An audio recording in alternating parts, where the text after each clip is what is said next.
Hello and welcome to Record Sports Hotline Live. My name is Daniel Caw and I am just Content. so happy to be joined by my esteemed colleague, Keith Jackson. Keith, how's it going? Oof, all right. Okie dokie. Another packed midweek, isn't it? So, I wonder, I'll be very interested, Daniel, to find out tonight. I thought some of the Celtic comments we were getting last night from fans, a bit downbeat, weren't they? Yep. I wonder if 24 hours has helped kind of brighten them up a little bit, make them see the bigger picture in terms of qualification. And I wonder, obviously, what Rangers fans are thinking going into this game against Spurs tomorrow night. Big Battle of Britain clash at Ibrox. And you've got Hearts away in Copenhagen. So lots to be getting on with. As I said, really interested to gauge what the supporters are feeling. And they can contact us through the socials as per, and we can soon find out. Absolutely. As you say, we have got a packed show coming up. Earlier on, we caught up with Andy Newport of Record Sport at Ibrox. He was there for Philip Clement's press conference, along with James Tavernier as well. We'll bring you some clips from that later on too. And we've got Ange Postecoglou talking right now at Ibrox. He's talking. And he's saying some interesting things, which we'll take a wee deep dive into as well, I think. But I think the best place in fact, I should mention as well, we will also have a chat about Hearts later on in the day. We caught up with Fraser Wilson, who's in Copenhagen for that game. So definitely plenty worth sticking about for. But I think the best place to start, Keith, is Celtic. 24 hours on. 24 hours on. I've got to be honest, last night on the show, I agreed with, I was more of your mindset that, look, it's a point away from home. You have to respect that. Any point away from home is, a prisoner in the Champions League. But some of the comments we've had in overnight, let me hit you with a couple of them. Yeah, go on. Tony Rogan, the match was there for the taking. We allowed the entire 90 minutes to pass us by and managed just one shot on target against a team in crisis. Very poor display, no question. Stephen Taylor, we would have taken this position in September. Yes, absolutely. However, last night was a massive opportunity to excel. Good league position, poor result and display. That's the kind of... Oh, actually, let me finish this one. A valuable point, a home game next to qualify with a game to spare, back-to-back clean sheets away from home in the Champions League. How could anyone be unhappy with that? So, definitely a mixed feeling. Yeah, it's a mixed bag, innit? That was sort of my view last night. Kind of struggle to understand why any Celtic fan would be unhappy with a point on the road. But I do take in what people are saying here, that was, a Dinamo Zagreb side which was far from its strongest and which has been struggling recently domestically, not doing terrifically well in the group stage, although they were only 1 point behind Celtic, remain only 1 point behind Celtic. Do you know, in the bigger picture, and I wonder what Celtic fans think about this, and I'm not saying for a second, by the way, it's time to start getting worried about Hampden at the weekend and, a Celtic on the slide. But what I would say is the Leipzig performance was, the 5th of November, Guy Fawkes night? Mm-hmm. And I'm not sure that Celtic have replicated that standard since then. They've won, they've kept the results going, they've kept stretching the lead at the top of the league, all good. But I think Celtic beat Aberdeen 6 in the cup semi-final ahead of the Leipzig game, and you just wonder. I'm not sure that I've seen the same standard of performance from Celtic since then. Now the games are coming thick and fast. He is having to chop and change, Brendan Rodgers. But I think Celtic fans would be looking for something, and that's maybe why there's a little bit of disappointment about the standard of last night's performance. Because I think Celtic fans would be looking for them to peak again the way they did against Leipzig, the way they did in that game against Aberdeen at Hampden. They've not consistent. There's been a brilliant 45 minutes at home to Ross County, but it was Ross County. Mm-hmm. There's been some good results. But if you look over that period, you do wonder, are they dipping off a little bit? Are they struggling to maintain the standard because of the amount of games? Is that a concern going into Hampden? My own personal view is not really. I believe that Celtic will go into the cup final as heavy favourites. and I think it's more than likely that they will rediscover their top form again in that game. However, I do get it. Celtic fans looking at that last night saying that could have been a bit better, and I agree with that. And I think, to be fair, Brendan Rodgers agreed with that in terms of the last third. However, I come back to what I said last night. If you're competing in the Champions League and Celtic have had so many difficult road trips with bad results and disappointing endings, sometimes embarrassing. So to go 2 Champions League away days on the trot against Atalanta and, albeit an understrength, Dinamo Zagreb, 2 clean sheets, 2 points away from home, 1 point closer to the target. They might already be over the line in terms of the original kind of target, which was getting to the playoff stages of the Champions League. I don't think there's a great deal to complain about. Although, yeah, I wonder, that little seeded doubt in the back of your head, are they just struggling a little bit in a way that they weren't at the start of November, going into a big day at Hampden, and we know how important the bragging rights are. Celtic fans will fully expect to win that game, but they will need a better level of performance. They will need to get back towards how they were the last time out at Hampden against Aberdeen and how they were against Leipzig, certainly. Absolutely.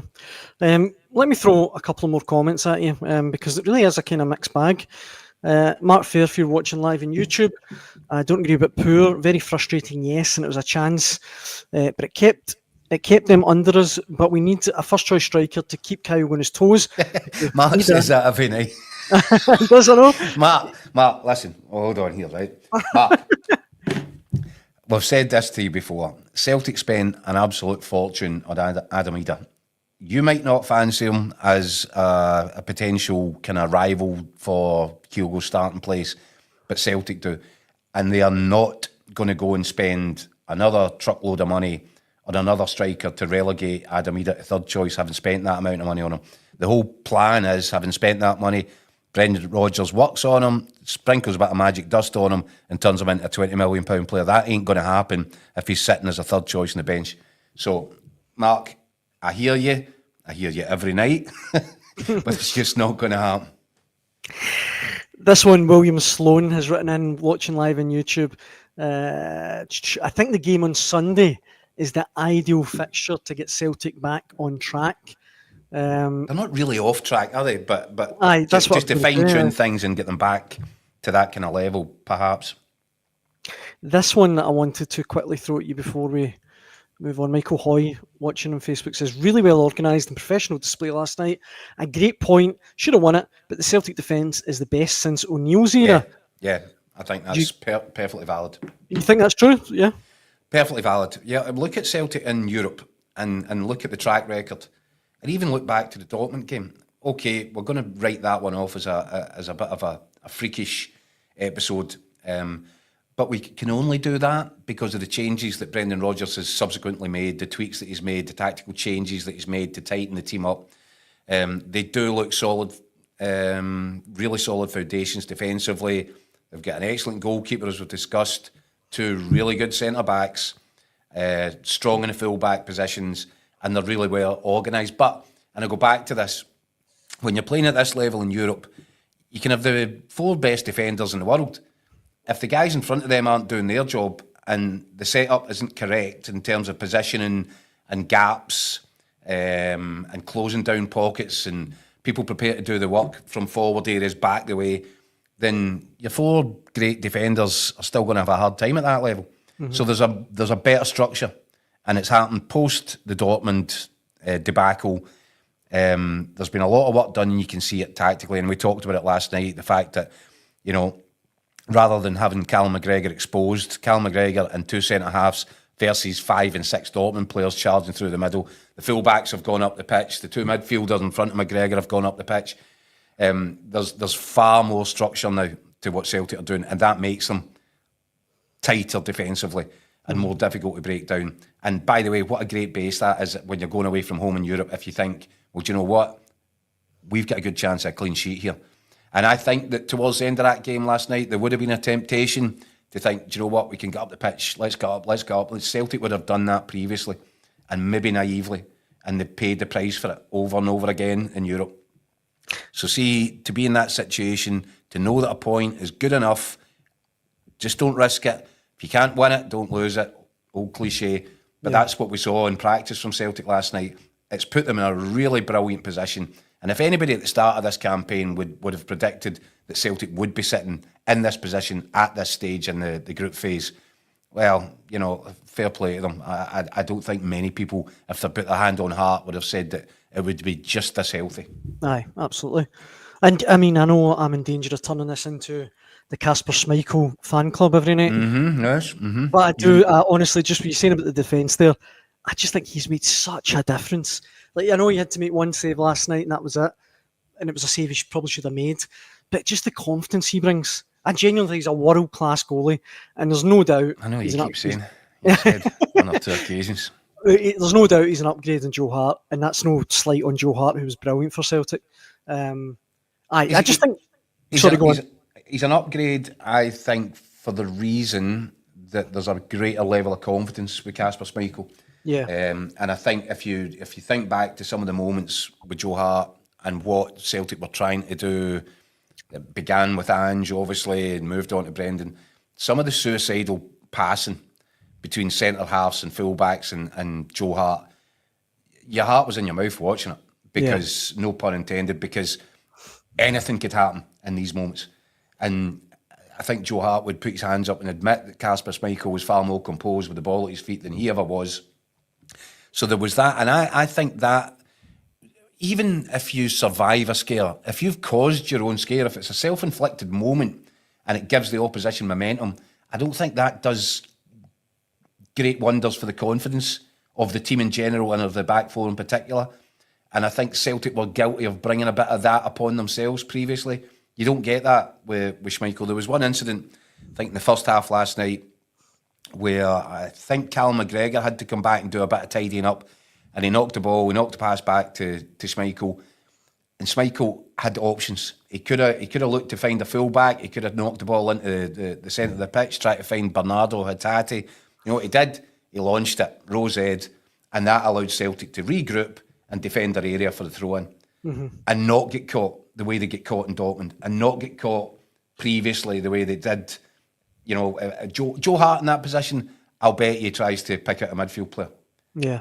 And I'll bet you 99% of the time he doesn't find him. So it's clever steps. And I think Joe Hart in commentary might even have mentioned that you know, that was the right thing to do. In that situation, don't take the chance. You don't need to take the chance. Get organised, get back into your positions, and don't let them get through. Because if you misplace that pass, the goalkeeper misplaces a pass at that point, when Zagreb are coming forward in numbers and pressing, and if it catches a Paulo Bernardo or a Hatate and he doesn't quite get there, all the momentum's going in that direction and bodies are flying forward, and the defence isn't set. The defence is having to recover from the moment that just happened there. The smart thing, knock it out. Okay, give up a throw-in, but everybody channels back to the edge of the box. You get in your position, couple of banks of four, and you make it difficult. And that to me, and I mentioned last night about how I think Celtic look more streetwise now, and how I mentioned that perhaps the Atlanta away performance felt to me like a coming of age. I saw it again last night. It wasn't a brilliant Celtic performance, but it was more than good enough. It was satisfactory, and it got what, you know, they needed to achieve, which was another point in the ball. Absolutely. Mark again saying that they need a long-term solution for Kasper Schmeichel. I would say I'd get on to him. I think he's easily got another couple of years at this level in him. Easily. I'd definitely be getting on to him right now about next season. This one as well, just quickly, Keith Santoy, saying 10 men behind the ball pretty much the whole game. Frustrating, but a good away point. And just to underline, I think, why it's such a good point for Celtic, I stumbled across this stat earlier on today. Can you recall the last time in proper European competition Celtic kept back-to-back away clean sheets? Well, that was a question I asked you last night, wasn't it? So I'm glad that you went away and done your research. Well, can you know who was it? I have no idea. Oh, right, okay, well, I've got it. It just came to me in the moment. It was a question. Well, it was... I wasn't armed with the answer. It was Boa Vista and Liverpool on the way to Seville, which is pretty remarkable. There you go. 21 years since they've managed to do that. So, look, I get Celtic fans thought they could have won last night, but you need you need to look at it in context. I think that's a really good point. It's progress. It's progress. And, you know, I think Celtic fans have been sick. And again, it's almost like we touched on it last night. Spurs fans, what do you want? I want entertaining football, or you're bored of this stuff that we've been getting, this rubbish from Mourinho and Conte. We want something that gives us excitement. Do you want to win anything? Well, I'm not so bored if we win anything. I just want to go and watch good football. All right, okay. Big Ange. So Big Ange comes down, turns them into the most entertaining team in England. Certainly one of them. And now, 18 months on or whatever it is, they're starting to, well, you know, that's not really what... Well, it is exactly what you wanted. It's exactly what you said you wanted. So Celtic fans, same boat. You've watched your team go away from home, be embarrassed on occasion, be leaky as anything throughout, even when you get good results. The defence has been an issue. The first thing that Brendan Rodgers needed to correct after Dortmund, if he was to realise his ambitions this season and beyond, was to make Celtic defensively more robust and solid and well structured. And he's done it. And that's good management.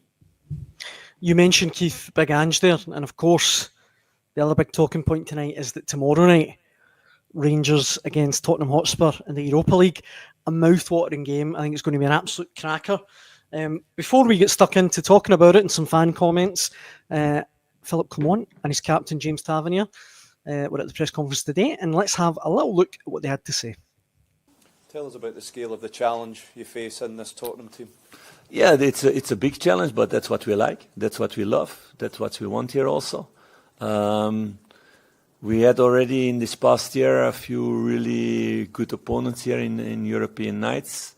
This club has a big history in that. So for the players, these are very challenging and really nice evenings that they can write history in that way. So that's why players want to play for Rangers also, or it's one of the reasons for that.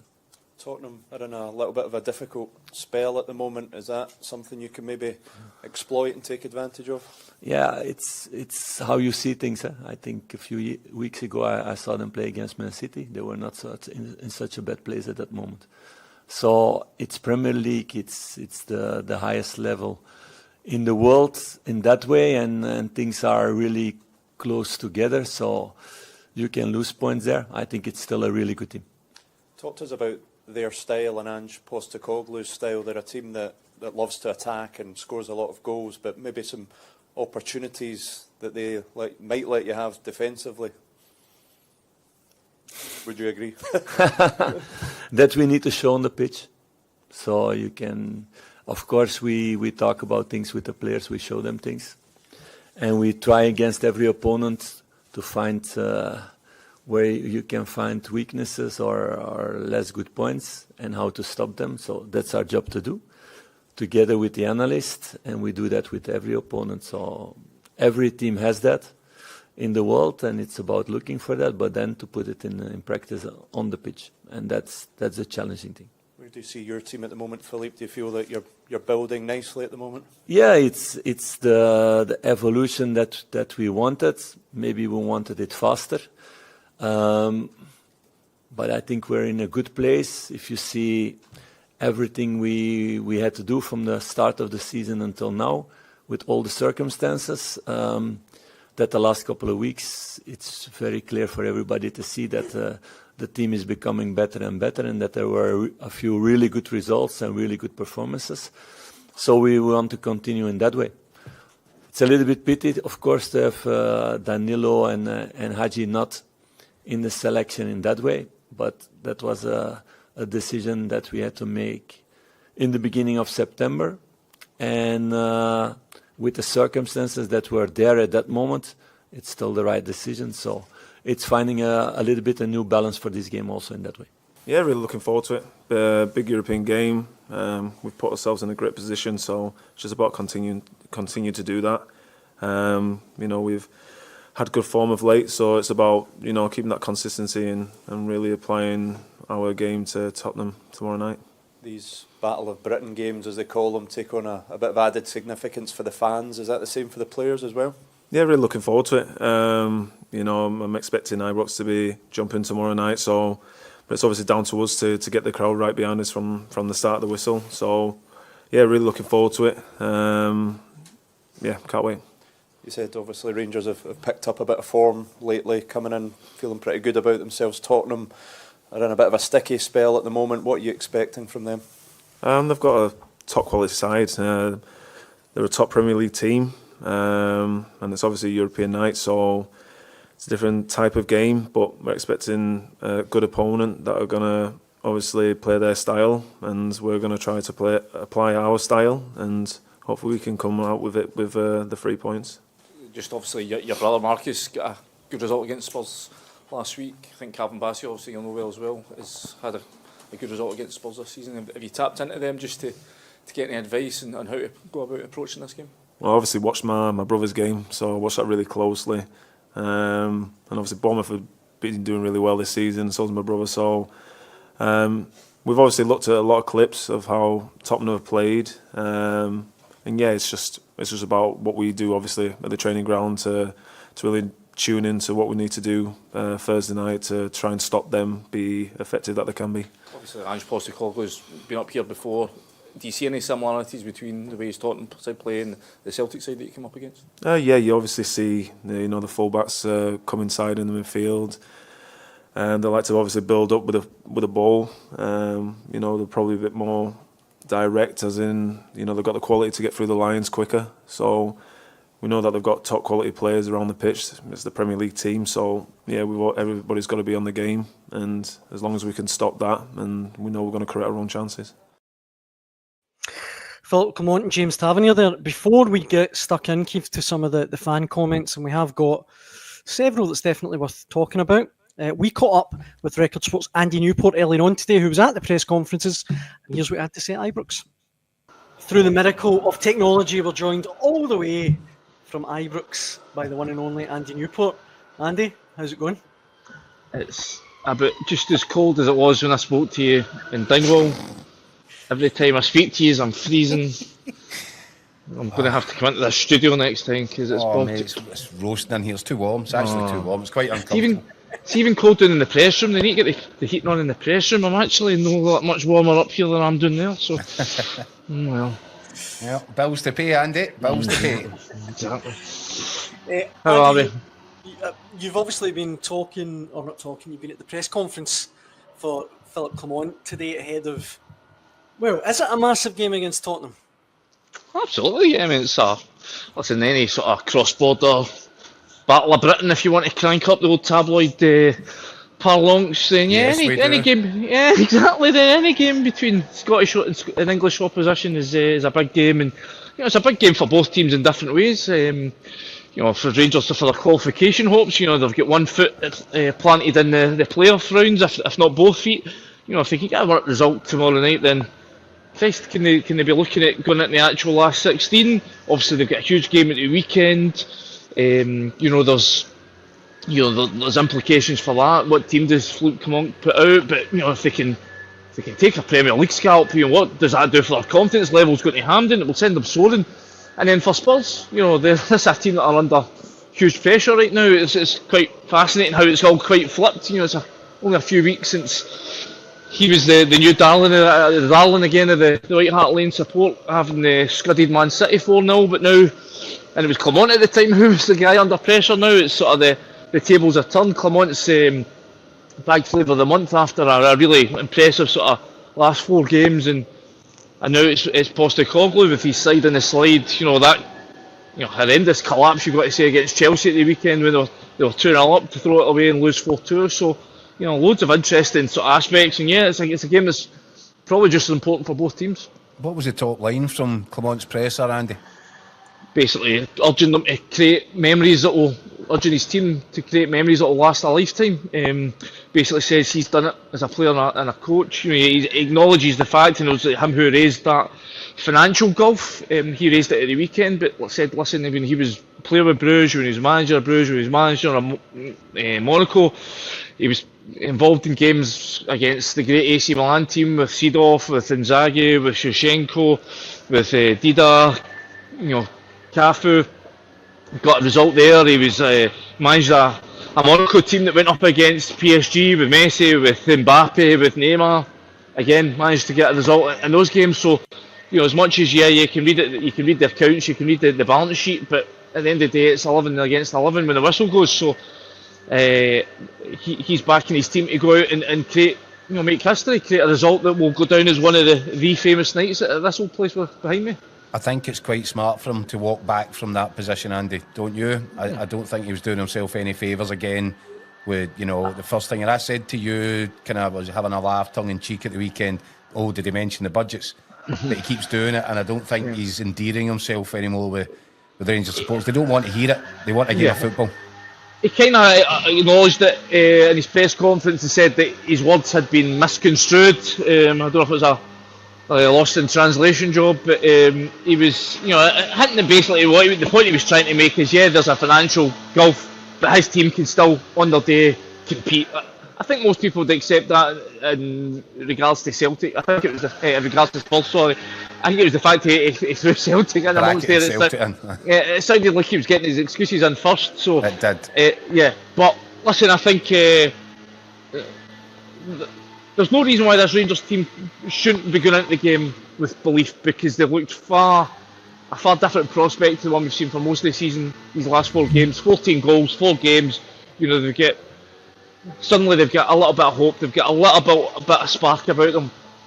Listen, it's fragile. If they go and get a wallop in here tomorrow night, then they're back in the doldrums and they're back in doom and gloom zone, going to Hampden. But if they can get a result, even if they lose, but if they can put in a performance, I think it puts them in the right frame of mood to go to Hampden. So, as I say, I think that's why it's important. Is this game going to really be decisive in terms of Rangers qualifying? No, because they've pretty much done the job already.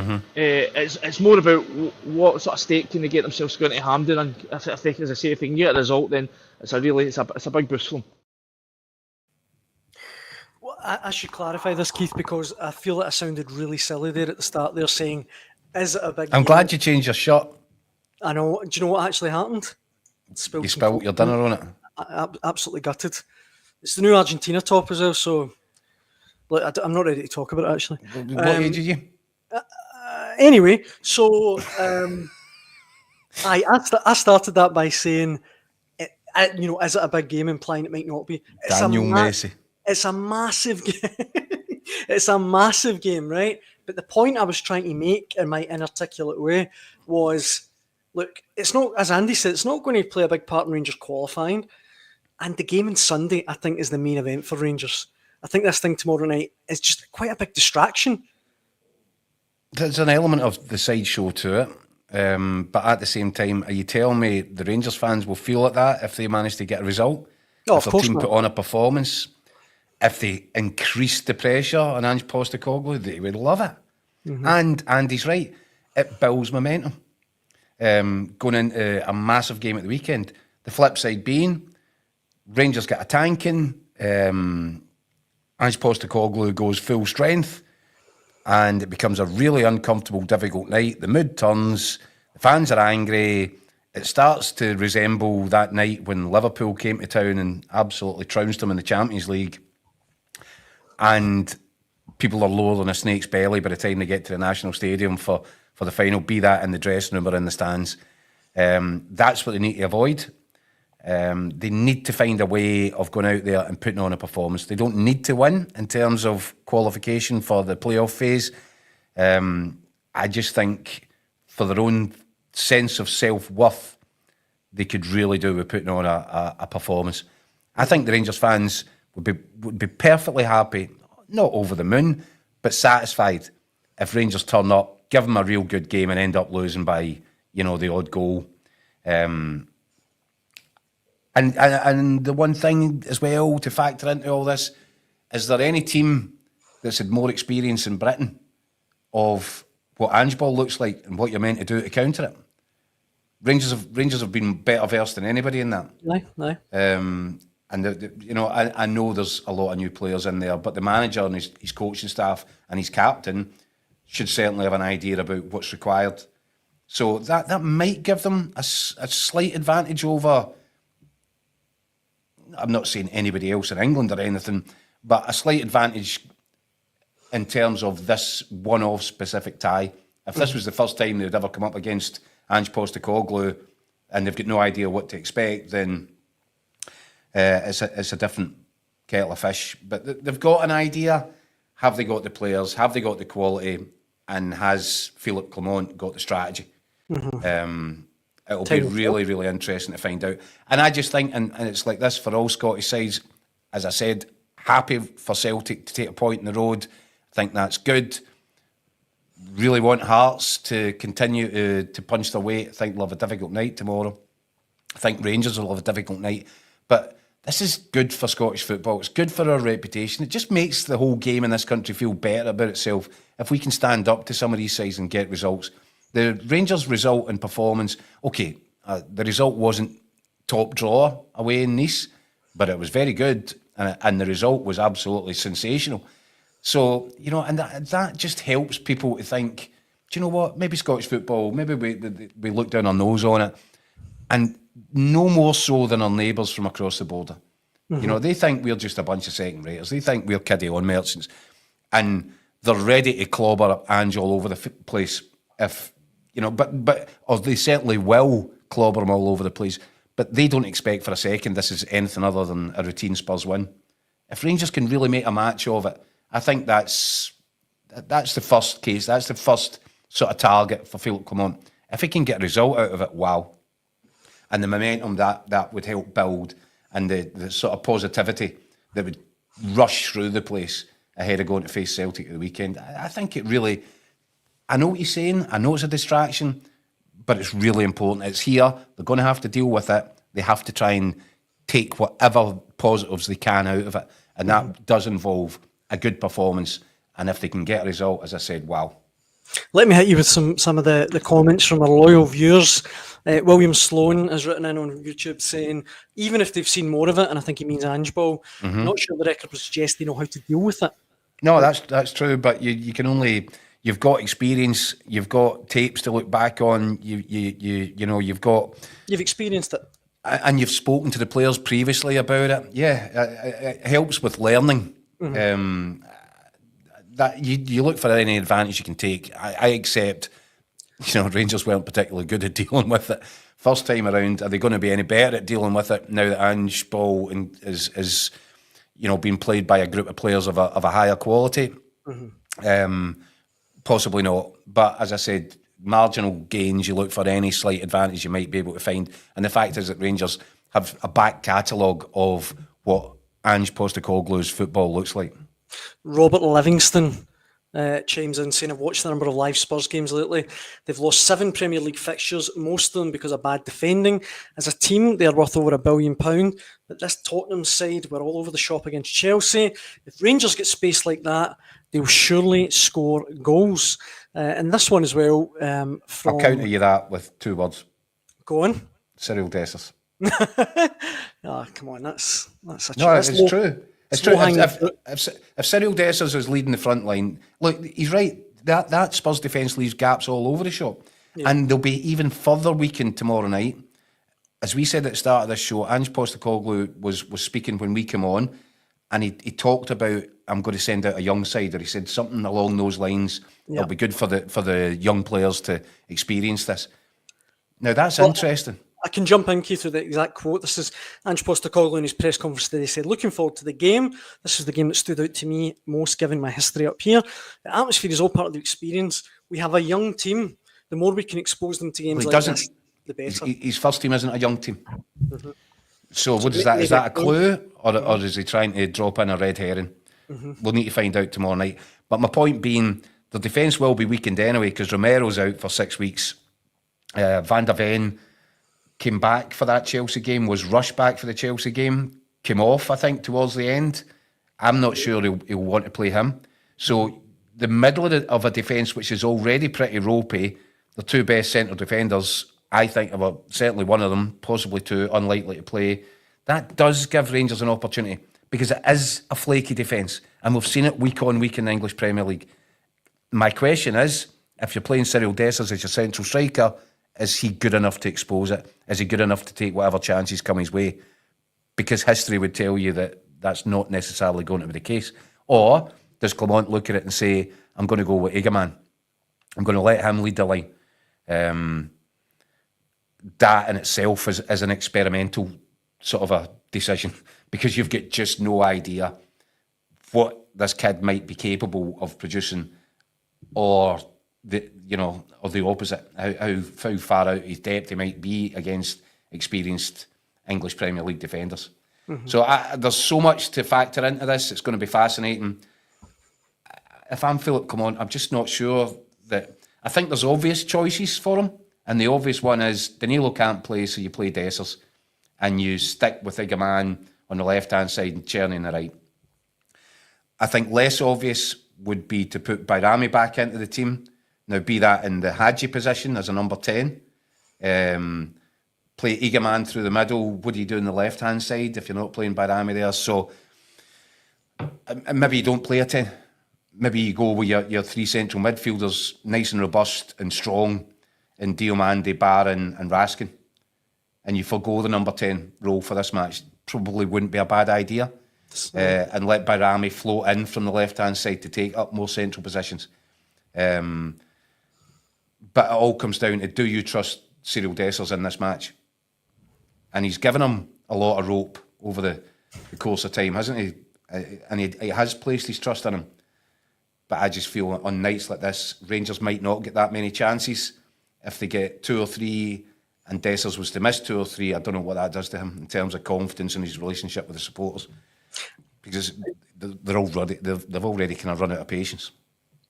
I don't know about you, Keith, right? But before we move on from Rangers, I wanted to get my usual predictions in. And I was thinking about this earlier. I'm starting to lean towards Rangers maybe getting a result tomorrow night, just purely because Philip Clement, I mean, he might be the luckiest manager. I mean, any other Rangers manager in history, in the whole club's history, would have been sacked by now. But here he is, still in a job, resurgent now after several wins. And if he does get a victory tomorrow night, it's one of Rangers' all-time great European nights. Is it? Yeah, it's certainly in terms of a Battle of Britain game in European competition. Yeah, it would be. I can't call it for the simple reason is I've got no idea what we're going to get in terms of what does the Spurs team look like, what does the Rangers team look like, what's the atmosphere like? Because that's a big factor, by the way. Andy, when we were speaking to Andy, he mentioned that there wasn't a great atmosphere at Ibrox for the Lyon match. When you compare it to what it was like at Ibrox on those Thursday nights on the run to Seville, where the place was absolutely bouncing, full of enthusiasm, anticipation, excitement. You feel like the place was crackling. I think a consequence of the poor domestic form and the fact that they weren't at Ibrox, weren't in their own stadium at the start of the season, and the sort of kind of general feeling of malaise, I think that has contributed to a drop-off in terms of the atmosphere that's being generated inside Ibrox on a Thursday night. Rangers' best results have come away from home in this competition. If the fans can find it in their hearts to forgive and forget so much of what they've had to put up with this season and regenerate that sort of Thursday night magic which they produced on that previous run, that could rattle a Spurs side if that Spurs side is full of young, inexperienced players. In fact, I'd go as far as say it probably will rattle them. So, who knows? There's so many different factors. Actually impossible to call this one until you take a look at the team sheets and see, have a better idea of what exactly is we're looking at tomorrow night. Yeah, absolutely. And tomorrow night, it's not just Rangers who are in action. Hearts are, of course, in Europa Conference League action. It's a tough one for them away to Copenhagen. Earlier on today, we caught up with Record Sports' Fraser Wilson, who's over in Denmark for the game, and here's what he had to say. Joining us on the Hotline Live, all the way from Copenhagen, Record Sports' Fraser Wilson. Fraser, how's it going? Very well, chaps, yourselves. Nice to see you. Absolutely, yeah. Or should I say, hey, which I think is Danish for hello. Well, you've really assimilated there in the short space of time that you've... I've not got the accent bang on. Fluent already, I see. Join us on the Hotline Live where you get taught all sorts of culture. What's the weather like? Cold but dry, and sometimes that's good enough because Bruges was wet not as cold as this, but wet. So 2 weeks ago I was colder because it soaked you right through, but at least it's dry. So yeah, I think we're touching. I wasn't worried about you, Fraser. I was just worried about the fans in general that are travelling there. They'll be off. I'm delighted to hear that you're nice and comfortable. They'll be 10 pints deep, man. They'll not even feel the cold. They'll be fine. Right, what are we expecting from this? I have to put my cards on the table. Not very much. Well, that's it. This is the pot one team in Hearts' section, if you want to call it that. Copenhagen, their budget far outweighs Hearts. You only have to look at some of the players that will be lining up tomorrow night. You know, we spoke to Victor Claesson earlier. Vastly experienced Swedish international. You've got Denmark legend Thomas Delaney in midfield. You got Mohamed El Younousi, who's we're well versed in from his time at Celtic, and who we believe is on top form right now. Certain Jordan Larsson sitting on the bench for them. You know, they're stacked with quality, and in fact, at the outset of this tournament, they were among one of the favourites to go all the way. They've not quite shown it yet in this competition. They're actually only in 5 points, so a point worse off than Hearts. But like we've said with teams coming up against Celtic and Rangers already this year, that maybe is a concern because they know they kind of need to win tomorrow. It's a must-win. It's a must-win. The last game's away to Rapid Vienna, which sounds quite a bit of a banana skin. So they're targeting this one for 3 points to secure that playoff spot. So yeah, look, Neil Critchley said that he wants to get something here tomorrow night because he doesn't want Hearts' own fate rolling on into the final game against Petro Club next week. But I think certainly the local media that we've spoken to are expecting a home win and a comfortable home win tomorrow night. Do you know what? I'm very glass half full this week with Scottish teams in Europe. I don't think that Hearts will get anything tomorrow, but I don't think they're going to need to. At home to Petro Club, the Moldovan third place side, the Moldovan League, for the last game. And that's a strange anomaly. Everybody's attention is on the Champions League and on Europa League, and it rolls on into the end of January. But, you know, this ends next week, doesn't it? So we'll get an answer quick enough. And I actually think 3 points at home next week, regardless of what happens to Hearts and Copenhagen, is going to be enough. You look at the table, it's hard to see how it wouldn't be enough to get a playoff place. Keith, guaranteed. 3 points would guarantee them a playoff spot. They reckon one would. They only need one from the last 2 games, which should be enough. They reckon 7 points was a magic number to get in the top 24.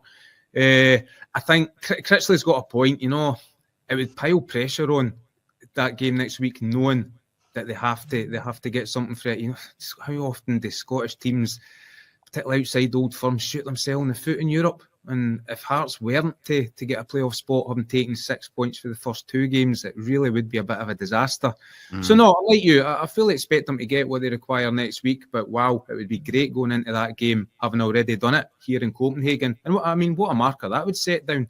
Maybe not Hearts, but Scottish sides have had some famous victories in Europe over the years. So maybe it's Hearts' turn tomorrow. Who knows? Never say never. It would be slightly peculiar, though, if Hearts do make it to the knockout rounds and they're second bottom in the Premiership. It's been a really strange season for Hearts. Aye, I think by that point they would certainly be hoping they weren't so lowly in the Premiership. The playoffs come round in January. But there's signs that they're starting to find form. There's hope that Lawrence Shanklin's starting to find form, obviously, after Saturday with his 2 goals.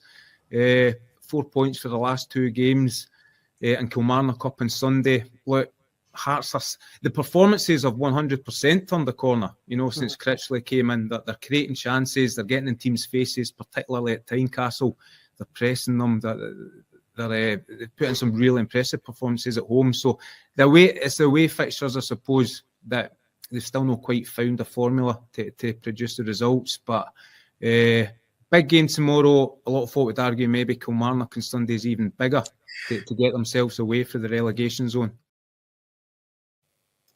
Indeed. Plenty of big games tomorrow. And Keith will be here to preview it all again tomorrow evening.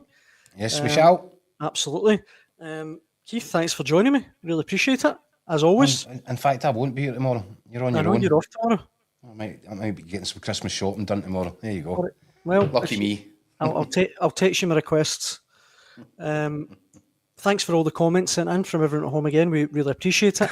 Thanks for watching, and we'll be back tomorrow. Cheers.